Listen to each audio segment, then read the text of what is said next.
Hello and welcome to the OddKey Cafe. This is a live show hosted in Todd McFarlane's digital community on Discord, where we like to bring on all types of creators in the comic and pop culture industry for our community to learn from and interact with. Today we're joined by Erica Schultz. She was announced as the first female Spawn writer during New York Comic Con, where her book Rat City was introduced. Please enjoy this audio recording of the live show. The streets on street level, everything is just dirty and grimy and greasy and gross. And then, you know, the elites, literally, they barely ever touch the ground. You know, they sort of take almost like air taxis from place to place because they don't want to be, you know, on ground floor with the, you know, the hobos and the, you know, the dirty regular people. So the chasms between the haves and have-nots are really big in this. Awesome. Spawn, I see you come up on stage. Yes. I have read a little bit of a synopsis of what this book is going to be like. And it's my understanding that instead of being almost undead, that this character gets his power from nanites that were kind of infused with necroplasm or something like that. And yes. My question is I love that. I love the direction this is going, and we're so used to Spawn's abilities. This character being cybernetic, what additional abilities will he have over some of the Spawns that we've seen in the past? Over like Al and Gunslinger and everything. Yeah. Because I can imagine a bunch of stuff dealing with cybernetics. Well, you are right in the sense that he does have nanites, and the nanites are part of his prosthetics, part of his prosthetic legs, because he lost both of his legs in the last mission that he had in the army. And in 300 and 301, when Al sets off the necroplasmic detonation, which I keep calling the God Bomb, when Al sets off the God Bomb, that explosion ripples through time and space, and that's where the nanites get infected. And that's why he becomes a Spawn, because the nanites are infected from the God Bomb explosion. Does that make sense? It does. Perfect. And in terms of all the interesting things powers that he has that are different than Al's, unfortunately, I can't talk about those just yet. Oh, I was trying to dig for some alpha and get some spoilers there. I understand. But I am happy that everybody is really excited about it, and we're very excited to be writing this book. Well, I'm excited to read it. I'm just waiting for it to go on a pre-order, and I'll be picking it up from my comic shop. Thank you so much. I really appreciate that. I appreciate the support. Thank you. Mm-hmm. I'll leave the stage and let somebody else have it. Thank you for having me. Take care. Thanks for coming up, Spawn. Venk Bakar, welcome to stage, man.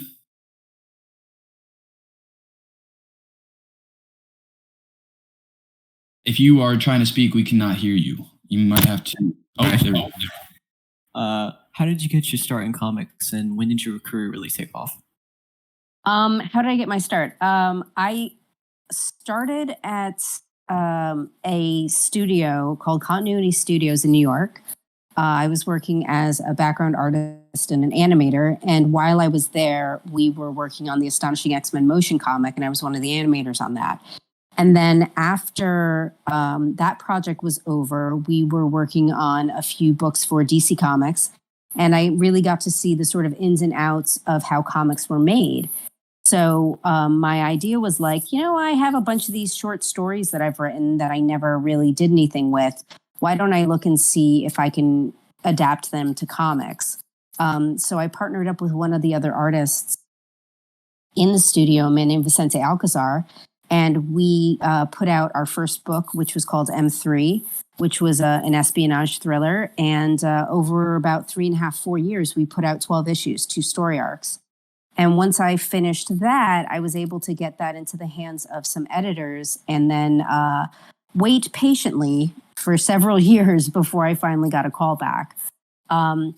So it's been, fits and starts, but little by little, you start to build up a portfolio in the sense that, so I did some work for, I did the indie work, and then I did some work for Dynamite, and then that got me more work with Dynamite, which got me a short story with Vertigo, and it just sort of snowballs from there. But in terms of what and how I got this job, it was a matter of, I had close to 15 years of writing comics. And I guess I had a proven enough track record and a good enough idea that Todd wanted to give me a shot. And I appreciate that for that. Thank you. Thank you for doing this. Thanks. No problem. Bye. Take care. Appreciate you coming up, Vent. Good question. Gunslinger from Hell. Welcome to stage, man. Hi, good evening.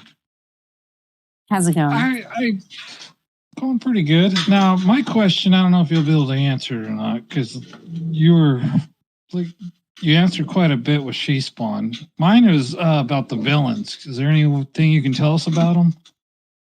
I can tell you that the villains are going to be a lot different than Clown or anybody else that you've seen in a Spawn book.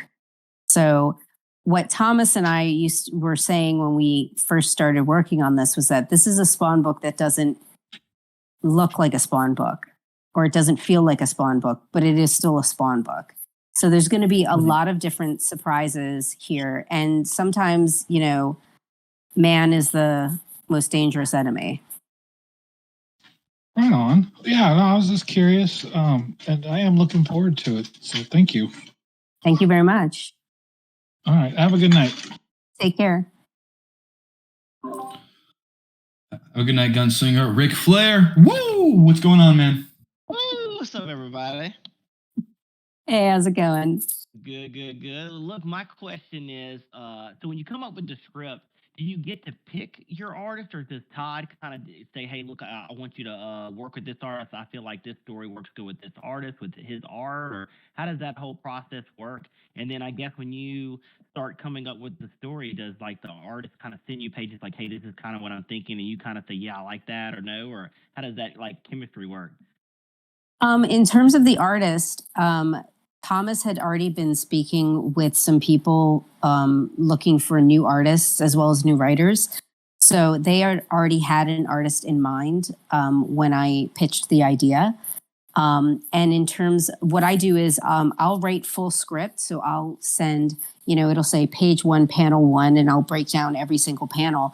And I always tell the artist, look, if I wrote 5 panels on a page, but you can communicate the same information in 4 panels, go for it. If you need a 6th panel, go for it.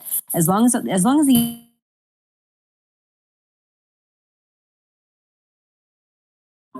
Erica, you cut out there. I don't know if we can hear you right now.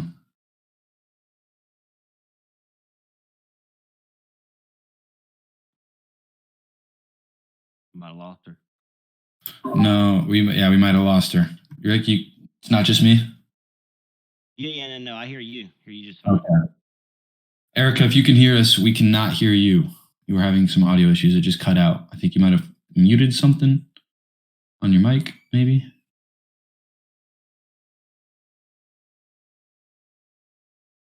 Oh, no. Thomas Healy cut her off. She was giving out too much alpha.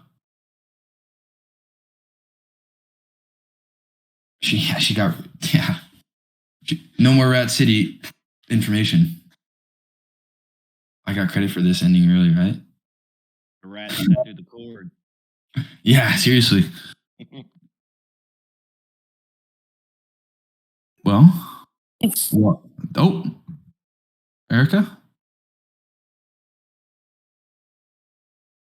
Oh no. I think she needs to be saved. Yeah, I'm here. Oh, there we go. I'm here. Did I lose somebody? Okay, now we for the past minute we didn't hear anything you said. Oh man, and that was all the best stuff.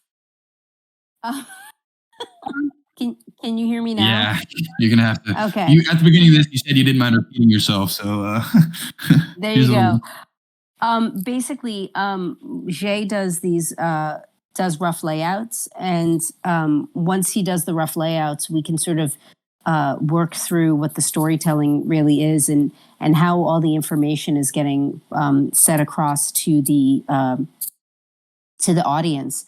And once the rough layouts are everybody sort of agrees in the pacing and everything, then because he works digitally, he just goes straight to start full inks, and then the pages come in, and it's just, it's really awesome to see, an idea that you have in your head and watch someone interpret it and then just make it that much better.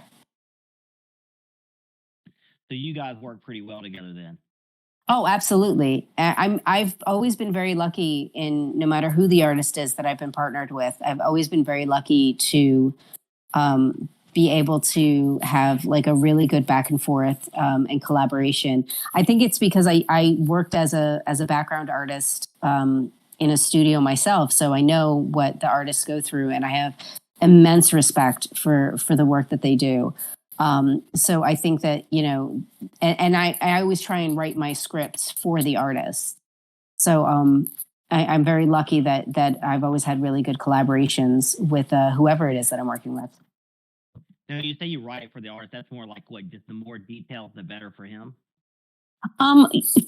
Specifically for Jay really wanted to make sure that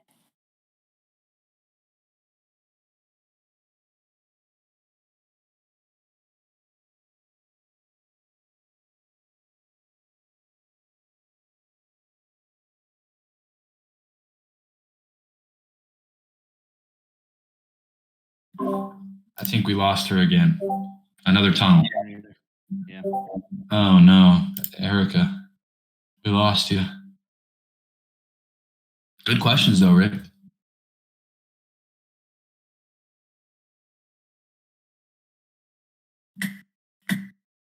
Maybe they're a little too good, real. Yeah. She's like, wait, hold on. Let me think about this real quick. Pass it off as an internet crash. Kobe Jack, I know you're messing with her internet right now. Stop. Did you lose me again? Yeah, we didn't hear anything you said. Oh my God. Is it you're kind of in and out, but right now you sound great, so go for it. Maybe it's my headphones. Can you hear me? Yep. Okay, you can hear me. Good. So I took my headphones off. Basically, I'm very lucky to work with artists that are very collaborative, but Jay specifically wanted to make sure that when we did do scripts, that the scripts had dialogue in it, because dialogue definitely informs the body language and the facial expressions of the characters. So it was something that he had requested, to make sure that I had dialogue, a lot of dialogue in the script, so he can sort of like read the dialogue and gauge from that body language of characters and facial expressions, and how somebody would carry themselves, if that makes sense. And then I guess once he's done with something, he'll send that to you. Is it something like you have to green light, say, okay, look, I like this? Or is it just like whatever he draws, like that, it is what it is? We all sort of, myself, Thomas, Joe, who is Joe Prado, who is an artist and also is an art rep for Jay. We all look at stuff, and and then we all comment on the page like, oh my God, this looks great. Or, oh, hey, wait, there's a quick, there's a little inset panel or something, like, we got to make sure that this specific piece of, like a Chekhov's gun kind of thing, like this thing has to be in the panel because somebody's going to pick it up in the next in the next scene. You know, something just to make sure that like there's continuity within like props for the scenes, if that makes sense. Oh yeah, it sounds like y'all got a lot of good chemistry and everybody worked really well together. Because it sounds like if you don't have a good team or you don't have that chemistry, like man, I could see that being a lot of problems. Like if you got some prima donna or whatever, like you could see like man, I can tell this isn't gonna work just because of this chemistry, you know? Well, I will say this, that a lot of times if that comes down to it and the team really isn't working and the collaboration really isn't working, that's something where in the past people will then say, okay, well, that's something like the editor has to sort of step in and say, okay, what's the issue here? Why is it a matter of, you know, two people's personalities just aren't gelling? Is it a matter of, you know, one person thinks that the story should go in one direction and the other person vehemently thinks it should go in the other direction? And that's basically, you know, when an editor steps in and says, all right, the purpose of this collaboration is to put together a damn good book. How are we going to do that? Like, let's work through this. I've been an editor before. I've worked as an editor before. And some people will say that an editor is, you know, part, you know, project manager, part proofreader, and part therapist, because it's a matter of just sort of trying to get the best that you can out of the creative team and make sure that everybody is you know, everybody is elevating the piece. So if you're the writer, you're writing a damn good script. If you're the artist, you're doing damn good art for that damn good script. If you're a colorist, your colors are going to elevate that more. And that's basically like, you know, that's what the editor is supposed to do. The editor is supposed to make sure that everybody's bringing their best always.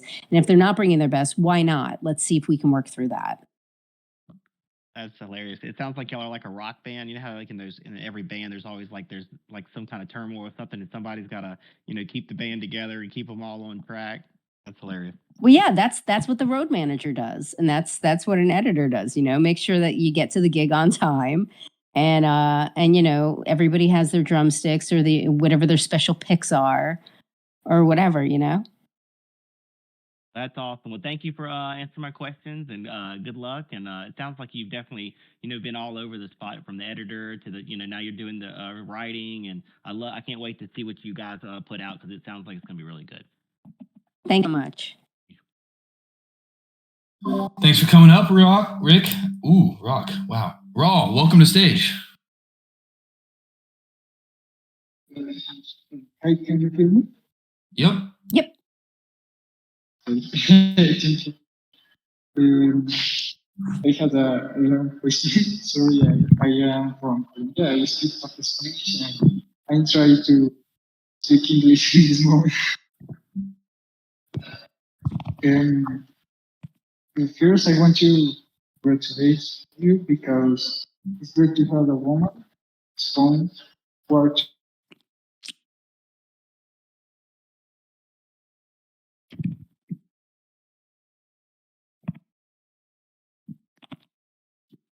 Have one of your comments. The question is, what are you looking for artists to include in your projects?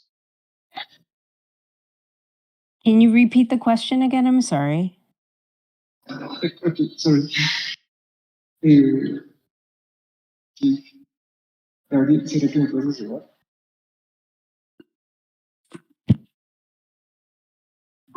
Oh, okay. Hi, So can you hear me? Yes. Yes. Oh, yeah, sorry.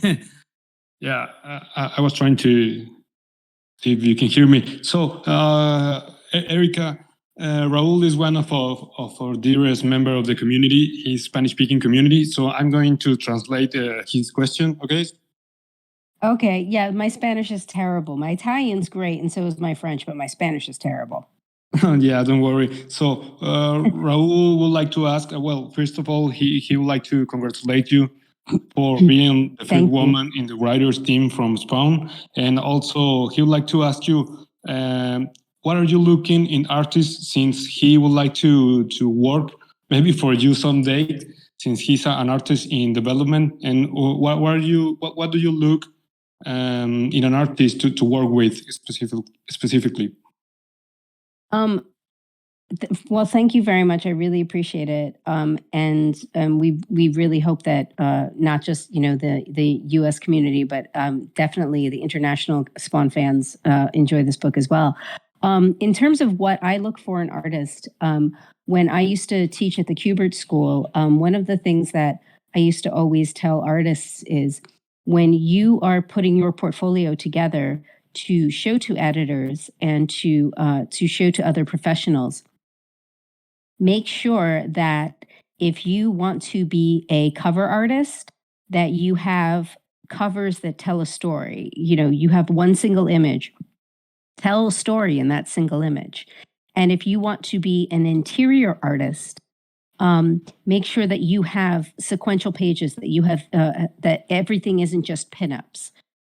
Because one of the biggest mistakes that I see in portfolios in general is that you see it's just one pinup after another. And covers are more than just pinups.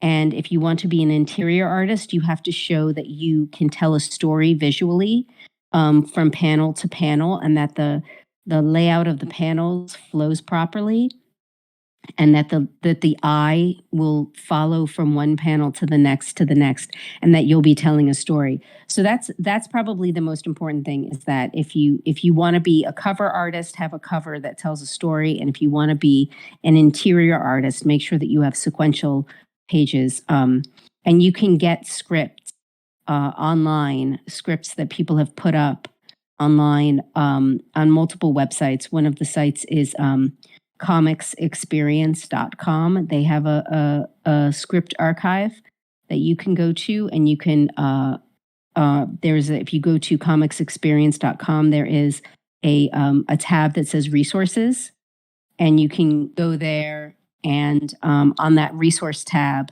it'll have scripts, and you can see sample scripts from so many different writers, and then you can download one of those scripts and then start drawing a comic from that script.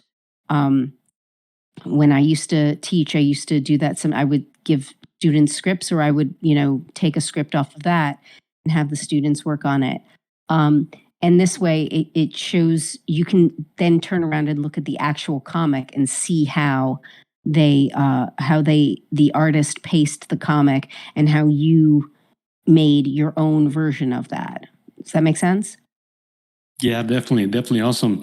I will translate to Raul in the chat, so we don't get any more time here. But thanks a lot. That's an amazing advice for a young artist. Okay, thank you very, very much. Be well. Thank you. Thank you, Erica.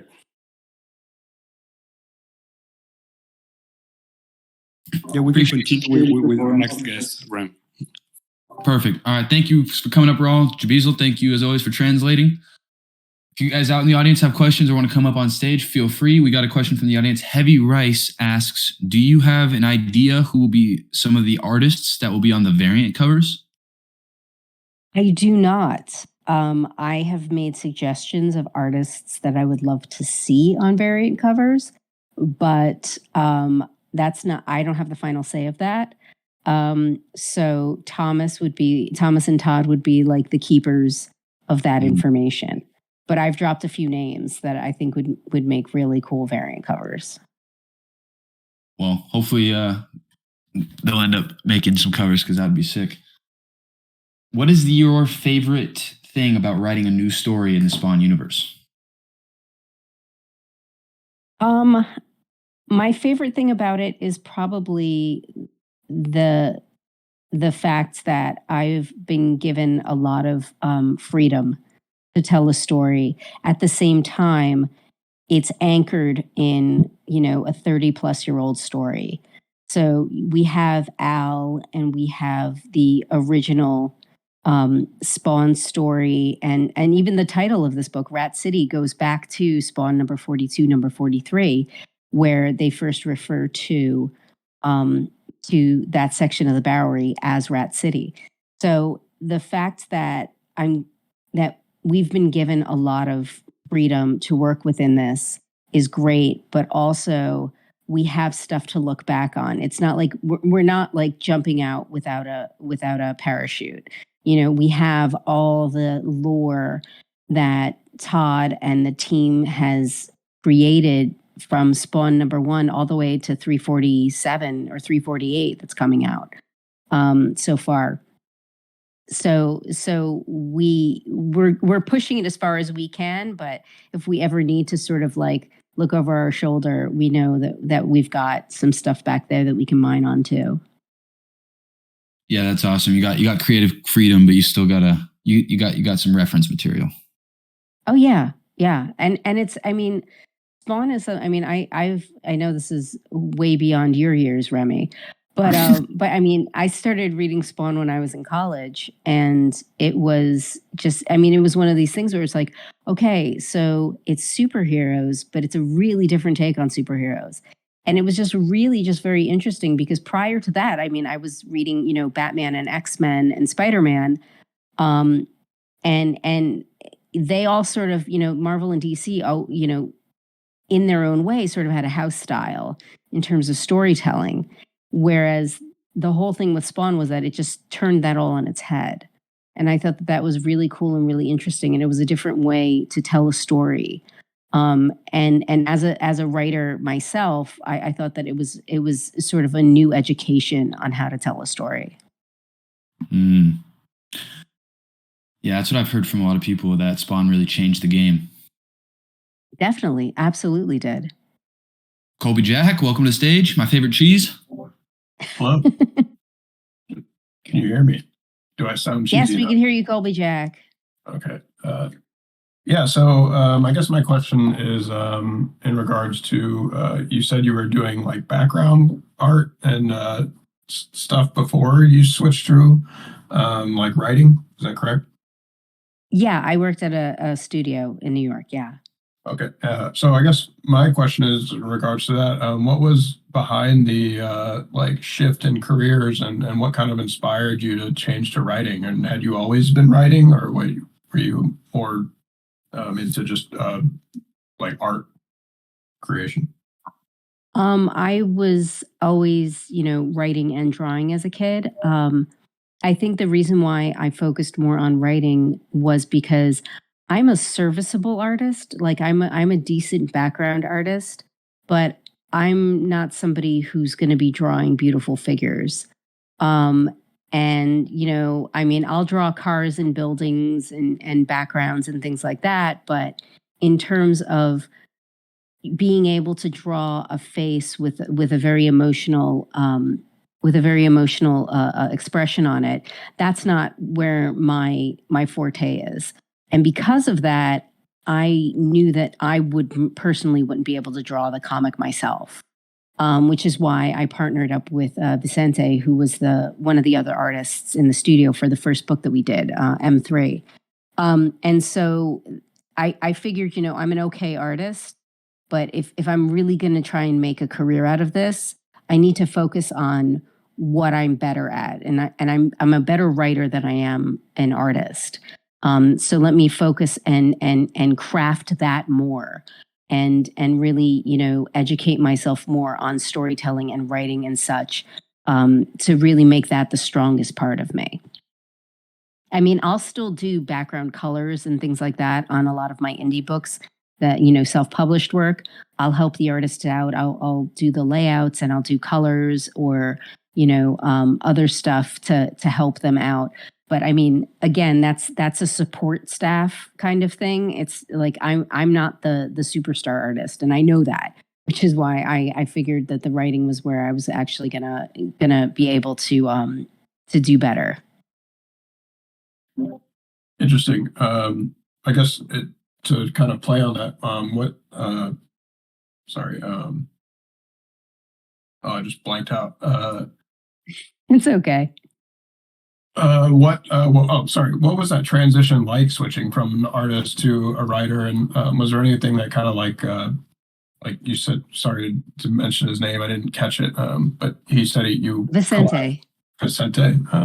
Yeah. Yeah. So was he kind of like your first kind of intro into that world, and like what was it like from your experience trying to just change careers in a way?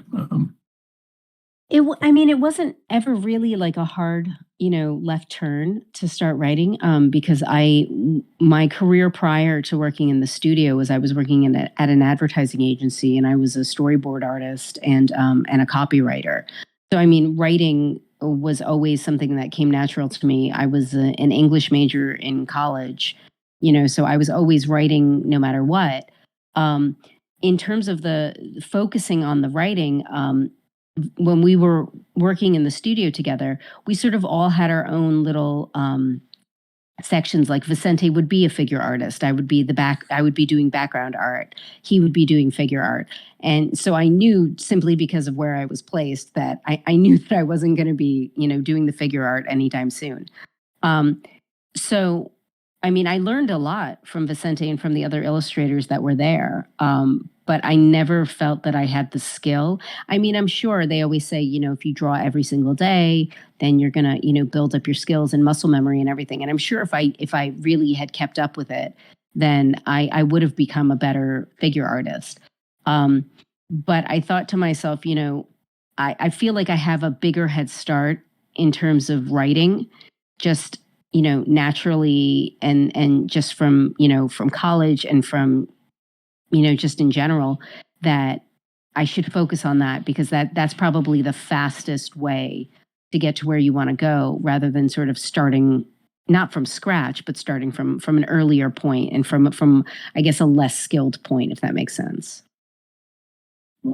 Interesting that I didn't realize that you were English major. That definitely kind of, when they say like everyone has a key, and every hole or every bit you make in the key is like a way to open doors to new experiences.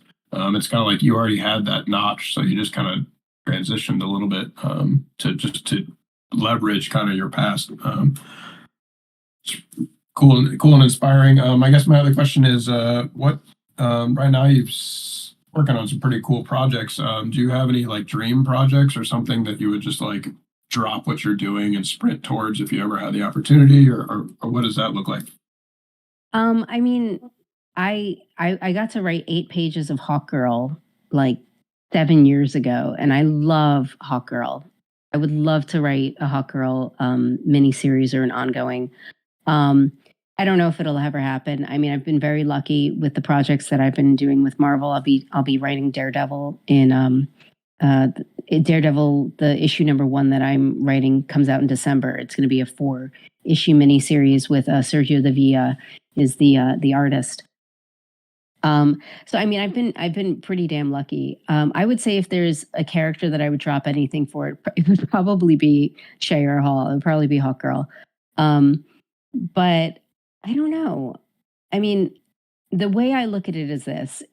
I had a very long conversation with Kelly Sue DeConnick, who's a phenomenal writer. And when I was first sort of coming up in the business, she was kind enough to take me to lunch, and we had a conversation. And she said, no matter what character they give you, find something about that character that you love, and just write the hell out of it, because that's your job. That's the job. So I always joke that I hate the character of Emma Frost.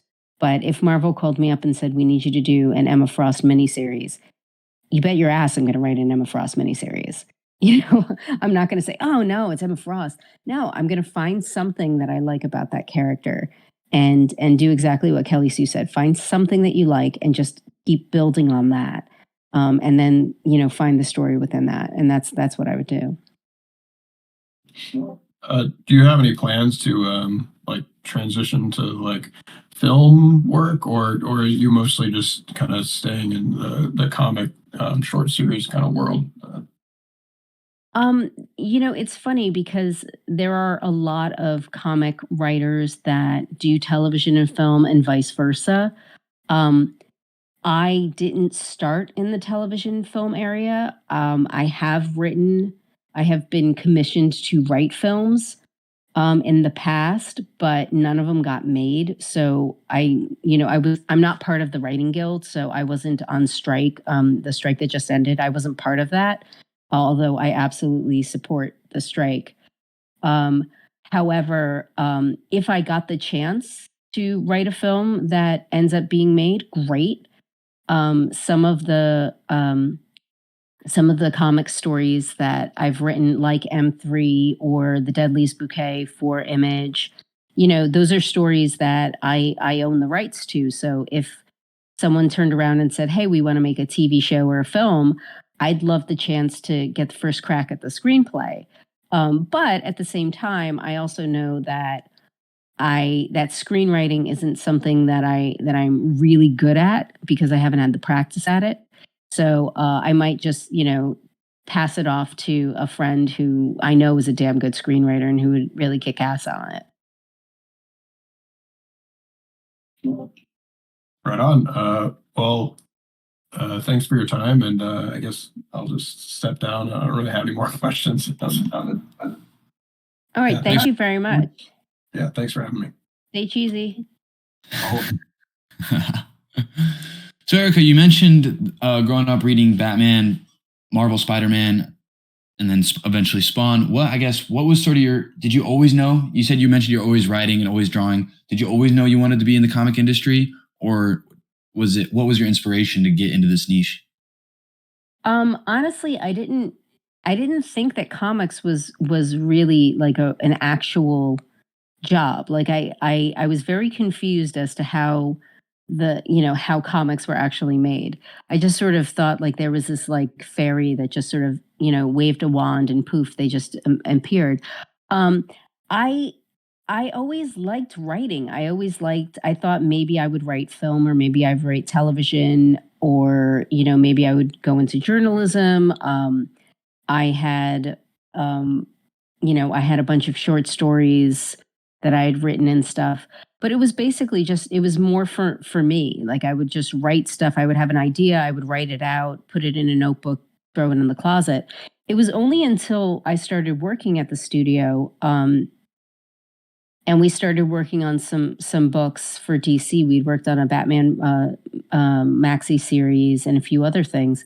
And I thought, this is a viable option for the stories that you've told in notebooks and thrown in the closet. Why don't you pull something out of the closet and see if you can adapt it to this medium?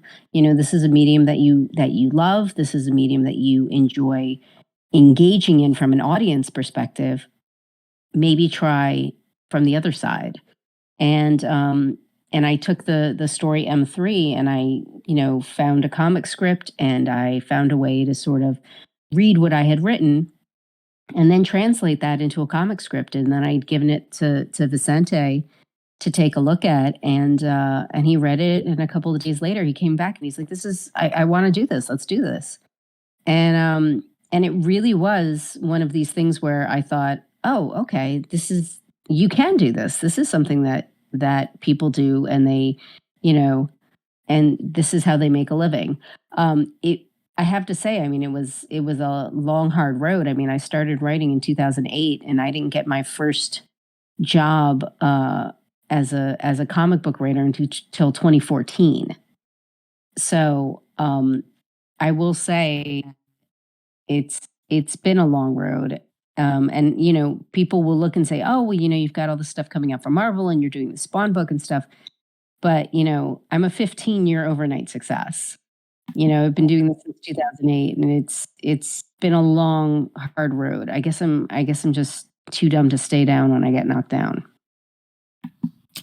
Yeah, I mean, for those of us that are just introduced to you after this Spawn announcement, what are some of your personal favorite works that you've put out these past 15, 20 years that we could read to get introduced to your writing style?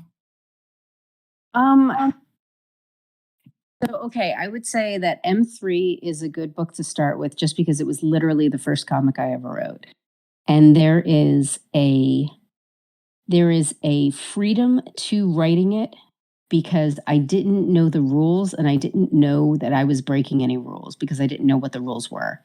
So there's a freeness to that. Another book that I wrote that I absolutely love is Deadliest Bouquet from Image Comics. If you like horror, I have a body horror mystery book called The 12 Devils Dancing. That is about an FBI agent who is dying, and the serial killer he never caught starts stalking him as he's dying. So he has to sort of solve this mystery before his time runs out. If you like urban fantasy stories, there's a book that I have through Dark Horse called Forgotten Home. It's about a princess who's exiled from her home world, comes to Earth, and ends up having to go back home after 15 years and being stuck in the middle of this giant intergalactic war. I'm trying to think, like, what else? Like, I've been very lucky to write through all different genres because I try not to limit myself to one or the other. But I do like writing crime fiction.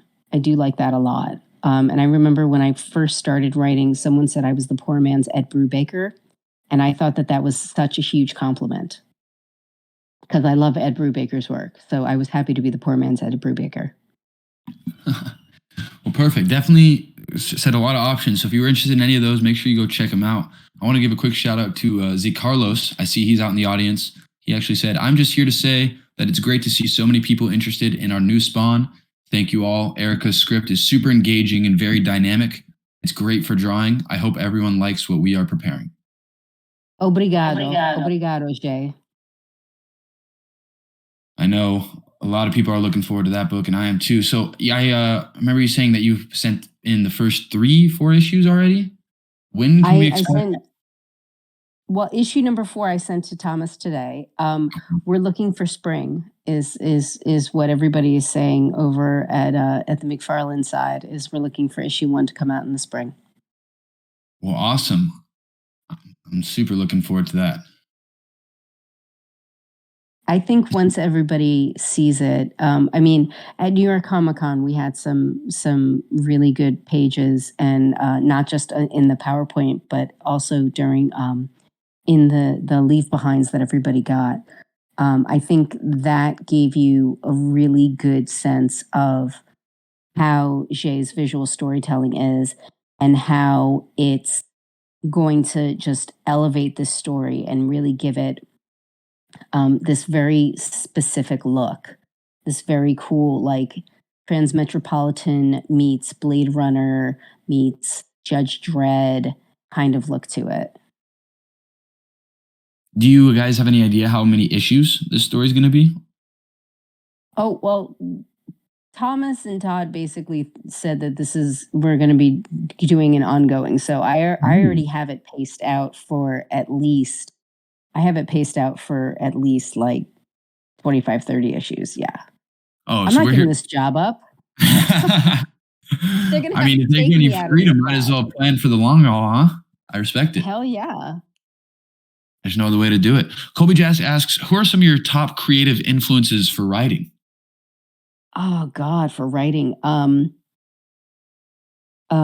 Sue DeConnick, Matt Fraction, Chris Claremont, Ed Brubaker, Gail Simone. I actually got the opportunity to work with Gail at Dynamite on a project back in 2015, which was incredible. G. Willow Wilson, Emma Beebe. You want to talk about women first? I'm the first woman to write Spawn. Emma Beebe was the first woman to write Judge Dredd. I mean, there's a lot of very interesting writers that are specific writers, and there's a lot of interesting storytellers. Like Bill Sienkiewicz is known as an artist, but he is a crazy imaginative storyteller. I mean, you think about Electra Assassin, you think of Stray Toasters, really, just overall storytelling is great. Derek Robertson is great for that too. Yeah, I mean, if I had to put like my Mount Rushmore of comics writers, I would probably say, Claremont, DeConnick, Simone, and Brubaker would be on like my Mount Rushmore of comics writers. Awesome. So when you're writing a story, I guess my question is, do you ever experience writer's block? And if so, do you have any techniques or like your personal like way of getting through that? All the time, right? Some people will say writer's block does not exist, and that's honestly, I think it's a matter of semantics. I think everybody has a type of writer's block, whether they want to call it that or not is up to them. But I think everybody gets stumped, and if I'm not on like a crazy deadline, like if I have a couple of days, I'll turn around and be like, all right, well, go for a walk. Watch something on YouTube, just do something that is completely different and completely opposite of what you're trying to focus on. Because sometimes the more you try and focus on the problem, you end up making it worse. Take a nap. If I'm on like a major deadline, I think something as simple as just moving the location.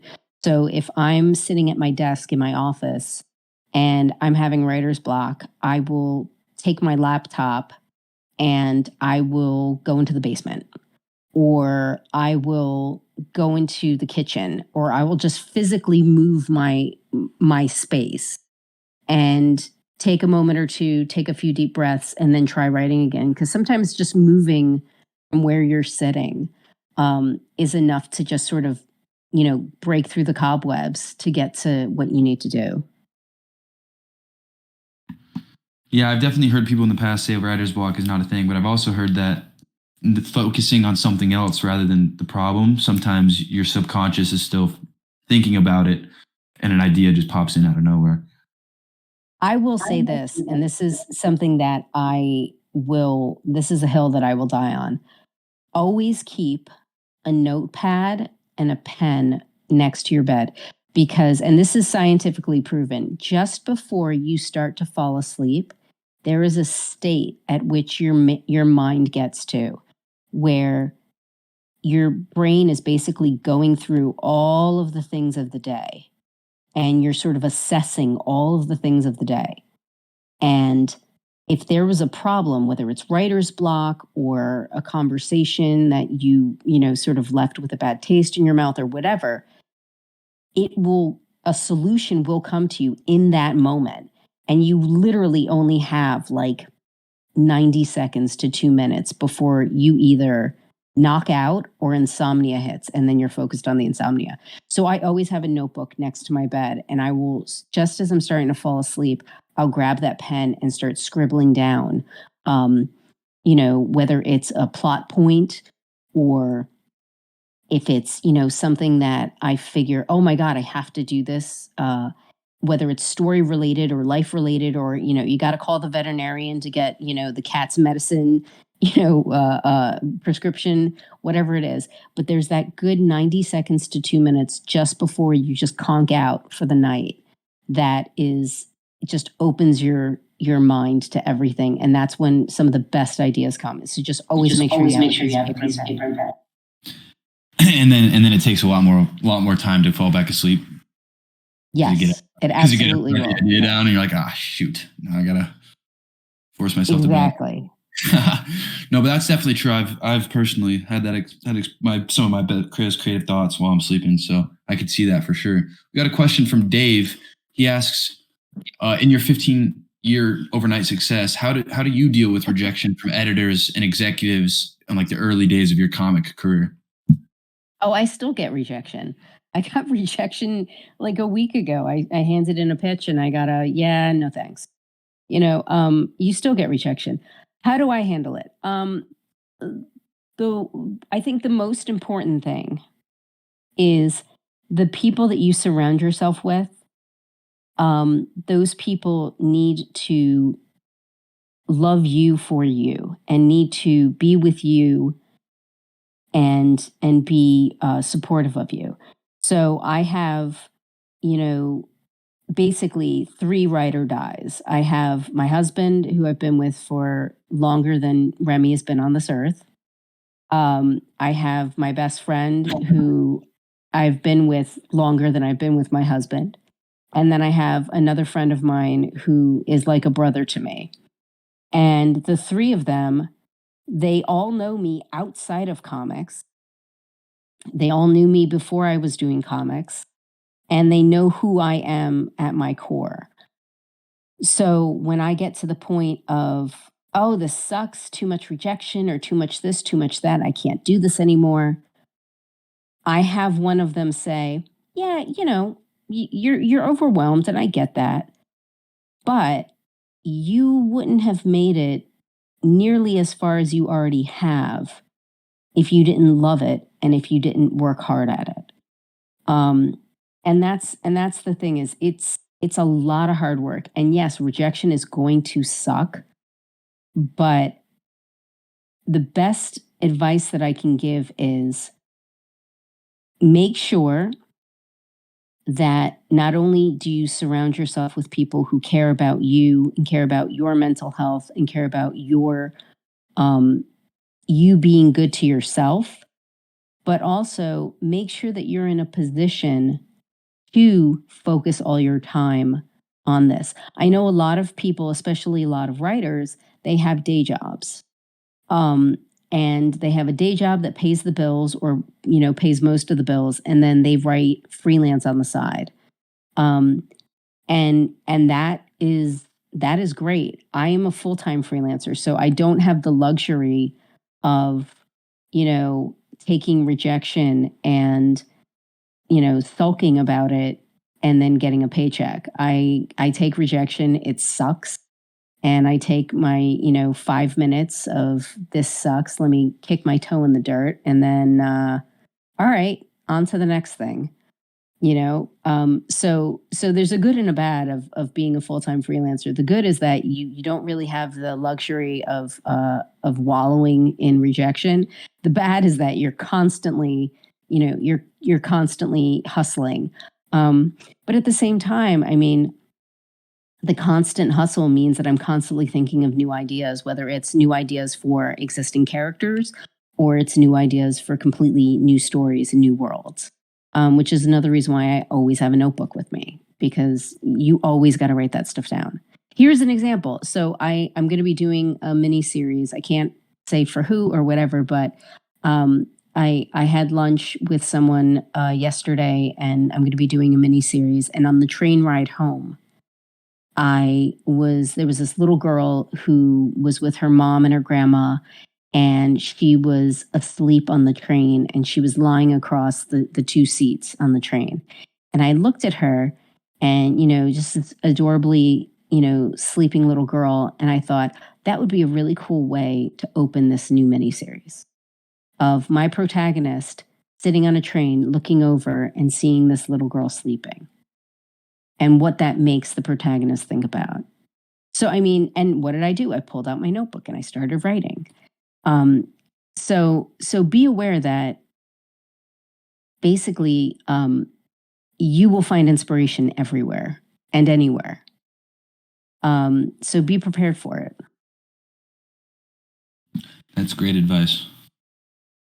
We got another question from Gab. He asks, do you have a favorite Spawn writer or artist? So I have a favorite Spawn writer or artist. Well, I have to say that my favorite Spawn artist is Jay, because, don't I have to say that? That's kind of, or I would have to say Todd, either one.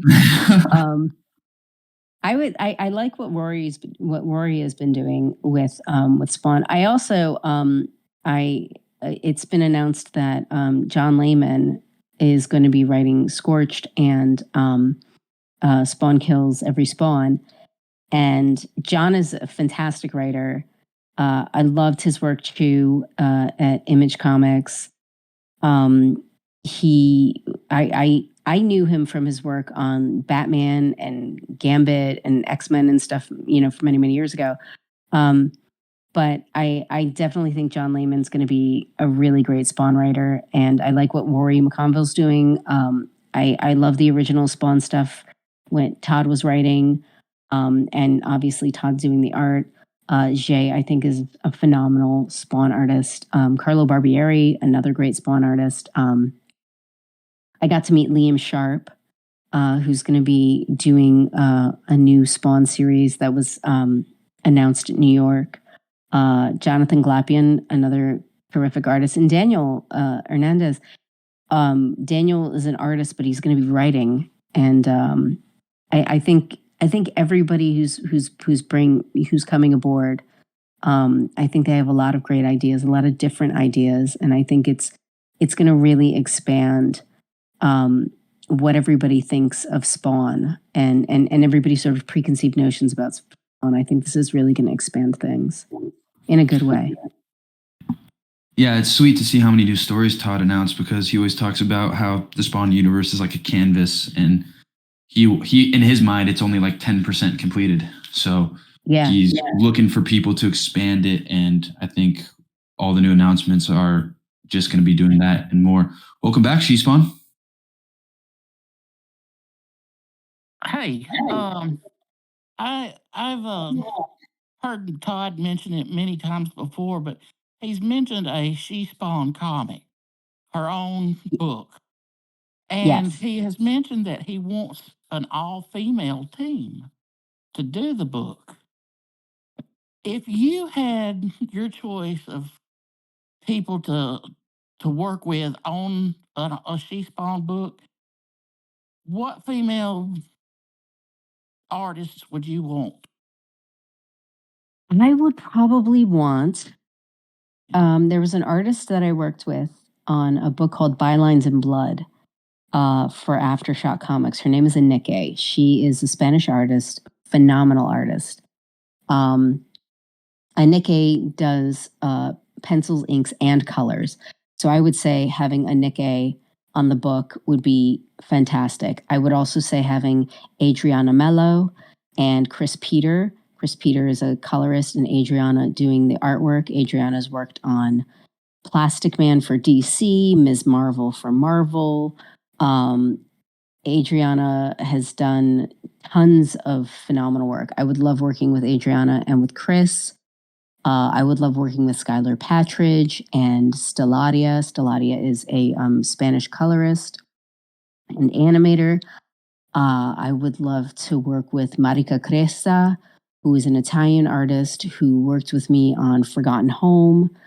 And again, Stelladia would be a great colorist for that. Or Gabriela Contreras, who's a Peruvian colorist. I'm trying to think. I mean, there's a lot of really great artists. Liana Kangas has got like a really fun, cool style. They'd be great to work with. Who else? That's like, that's kind of like my whatchamacallit, my sort of like stable that I'd like to go to.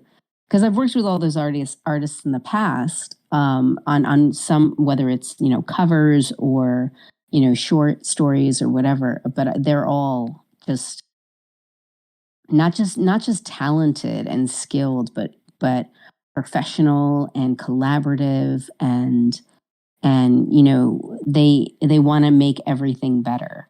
And I think that's the whole thing about being in comics, is that you want to work with people who want to make it even better than you've seen it. So those are all like really phenomenal artists that I'd love to work with. Todd, when you listen to this, let's get her a team going. Come on, let's get the song book going.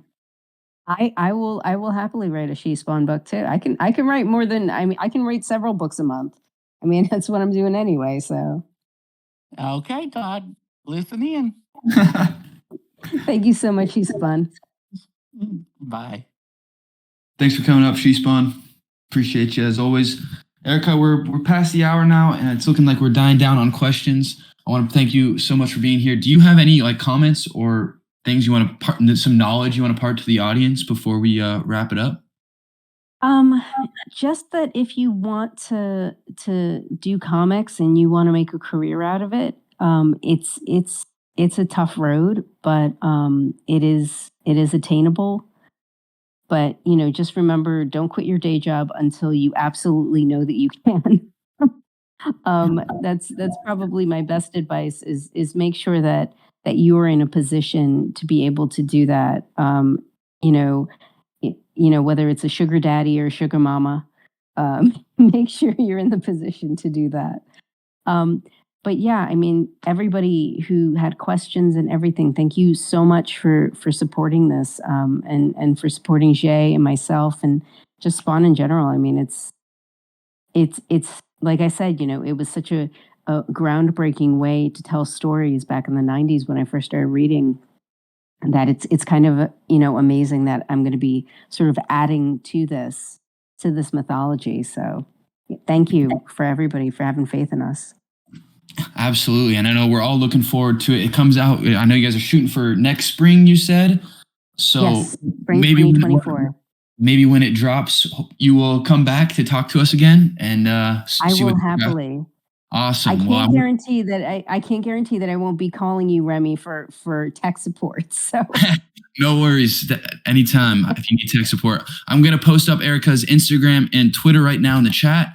So if you haven't already, make sure you go shoot her a follow. And yes, thank you again, Erica. Zay, if you're still in the audience, looking forward to the book.